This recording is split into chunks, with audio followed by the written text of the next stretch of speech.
मित्रांनो, खरंच विद्वता म्हणजे काय? फक्त वेदपाठ असणे म्हणजे ज्ञान आहे का? की त्यामागे काहीतरी वेगळं सत्य दडलेलं आहे? जर एखाद्याचा गर्व त्याच्या ज्ञानामुळे वाढला, तर त्या ज्ञानाचं खरं मूल्य काय उरतं? जर खऱ्या संतांसमोर असा अहंकार उभा राहिला, तर त्याचा शेवट कसा होतो?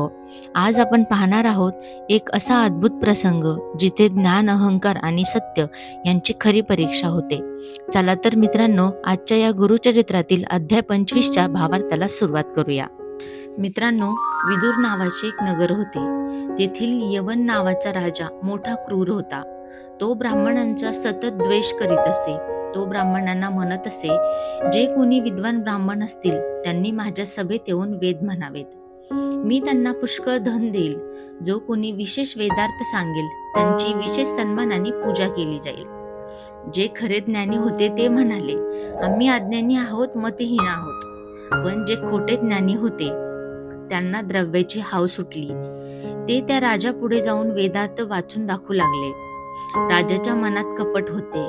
यज्ञकांडाचा अर्थ ऐकून राजा म्हणाला, ब्राह्मण यज्ञ करताना रीतसरपणे पशुहत्या करतात आणि आम्हा राजांची मात्र निंदा करतात. आम्हाला पशूंचा वध करणारे म्हणतात. अशा प्रकारे तो ब्राह्मणांची निंदा करीत असे व ज्यांची योग्यता होती त्यांना पुष्कळ धनही देत असे. मित्रांनो, ही वार्ता देशोदेशीच्या ब्राह्मण वृंदांना कळली. द्रव्याच्या आकांक्षेने पडत मूर्ख ब्राह्मण यवनापुढे वेद पठण करून दाखवू लागले. असे चालले असता दोन दुर्दैवी ब्राह्मण त्या यवन राजाला येऊन भेटले आणि आम्हाला तीनही वेद येतात असे म्हणून त्या यवन राजापुढे आपली प्रशंसा करू लागले. आमच्याशी वेदावर चर्चा करणारे चारी राष्ट्रात कोणी नाही. जर कोणी ब्राह्मण तुमच्या नगरात असेल तर त्यांना आमच्या बरोबर चर्चा करण्यास बोलवावे. त्याप्रमाणे यवन राजाने आपल्या नगरातील ब्राह्मणांना बोलवले आणि म्हणाला, तुम्ही या दोघांशी चर्चा करा. जे तर्कांच्या बाबतीत श्रेष्ठ ठरतील त्यांना मी भरपूर धन देईल. तेव्हा ते ब्राह्मण म्हणाले, हे दोन्ही ब्राह्मणच आम्हाला सर्वश्रेष्ठ वाटतात, महापंडित वाटतात. त्यांचीच नावे घोषित करून त्यांचा सन्मान करावा. यवन राजाने त्या दोघांना वस्त्रे भूषणे देऊन त्यांचा सत्कार केला व गावातून त्यांच्या हत्तीवरून मिरवणूक काढली. मी जसा यवनांचा राजा आहे तसे हे विप्रांचे राजा आहेत असे तो म्हणाला. ते दोघे तामसी इतर ब्राह्मणांना दोषणी देऊन त्या राज्यात स्वतःला राजे म्हणून मिरू लागले.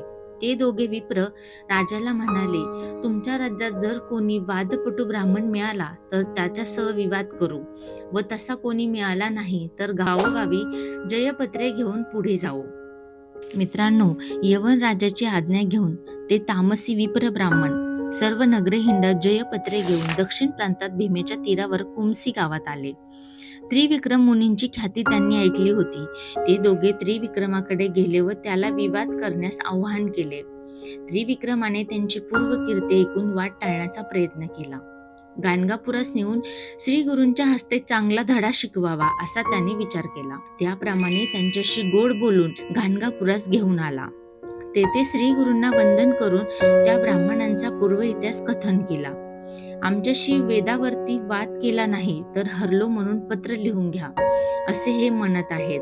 मी त्यांची नाना प्रकारे समजूत घातली पण ते उर्पट ब्राह्मण ऐकतच नाही. म्हणून मी तुमच्याकडे आलो आहे. तरी स्वामी, तुमचे वचन सर्वश्रेष्ठ, तुम्ही आज्ञा करावी. मित्रांनो, अशा प्रकारे त्रिविक्रमाने झालेला सर्व वृत्तांत श्री गुरूंना सांगितला. श्री गुरु त्या विप्रांना म्हणाले, आम्ही तापसी संन्यासी लोक, आम्हाला जय पराजय सारखाच आहे. संन्याशी येतीवर विजय मिळवण्यात तुम्हाला कसला मोठेपणा आहे? गर्वाने सर्वांचा नाश होतो. देव दानव यांचेही गर्वामुळे मरण ओढवले. वेदांत कुणाला कळतो? ब्रह्मदेवादिकांना सुद्धा हा मार्ग कळत नाही. त्यांनाही वेद साध्य कळत नाही.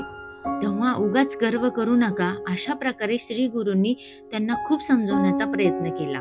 परंतु श्री गुरूंचे बोलणे ऐकून ते ब्राह्मण गर्वाने भरून गेले आणि म्हणाले, आम्ही 3 वेदांच्याही अंगासह संहिता जाणतो. त्यानंतर फारच अपूर्व घटना घडली, ती आपण पुढील अध्यायामध्ये पाहणार आहोत. तर मित्रांनो, या ठिकाणी 25व्या अध्यायाचा भावार्थ पूर्ण झालेला आहे. मित्रांनो, पुढील अध्यायात आपण पाहणार आहोत श्री गुरूंच्या वेदांवरील ज्ञान आणि 2 ब्राह्मणांचं अज्ञान यातील उत्स्फूर्त वादविवाद. तोपर्यंत व्हिडिओ आवडला असेल तर लाईक करा, आपल्या मित्रांसोबत शेअर करा आणि अशाच ज्ञानपूर्ण व्हिडिओसाठी चॅनलला सबस्क्राईब करा. पुढील अपडेट मिळवण्यासाठी बेल आयकॉन दाबायला विसरू नका, कारण आपला पाठिंबाच आम्हाला पुढे जाण्याची प्रेरणा देतो. तेव्हा पुन्हा भेटूया पुढील अध्यायामध्ये. तोपर्यंत श्री स्वामी समर्थ.